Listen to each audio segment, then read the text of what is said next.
In chapter 3, Jesus spoke to a well-regarded Jew about his need for salvation. In chapter 4, he speaks to a doubly outcast woman, first as a Samaritan and then as one with loose morals.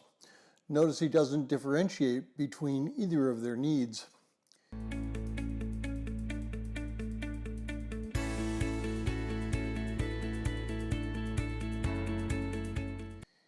Well, if you're joining us in reading through the 60-day reading plan, today's reading is John 4, 1 through 6, and I encourage you to read that passage. We in the United States probably have as much understanding of the situation that Jesus was in as any other Jews did in his day. In many circles of our society, those who are not of the same background are generally not regarded as being valued. Jesus clearly shows us that this is not only wrong, but our attitude towards any person should be towards their need for salvation and not their background or ethnicity. Depending on what you are using, whether it's a Roman clock or a Jewish clock, you'll see this meeting occurred at either 6 p.m. or at noontime. Now, I prefer the noontime just because of some of the historical accuracy.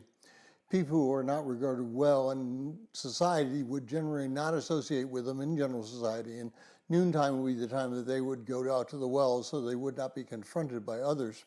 A Jew would have a difficult choice if they were going to Jerusalem, from Jerusalem to the northern part of Israel. They would have either had to follow on the Jordan River and associate with Gentiles, or they have to go north from Jerusalem and have to associate with Samaritans. At this point, Jesus chose to go directly north so that he might ultimately speak with this woman. Well, John is setting us up for a story that should tear into our hearts. Because God creates everyone, everyone is equal.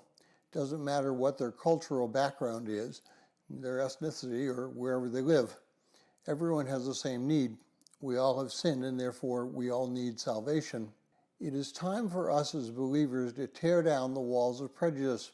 And this is not just a racial prejudice. It is all kinds of prejudice. We need to look at mankind as God looks at mankind. Our ministry is not to a certain select group of people. Our ministry is to all groups of people. And we sin mightily when we refuse to see that and act upon it. We are to be servants. We are to be models as Christ showed in Philippians chapter 2, verses 5 through 13.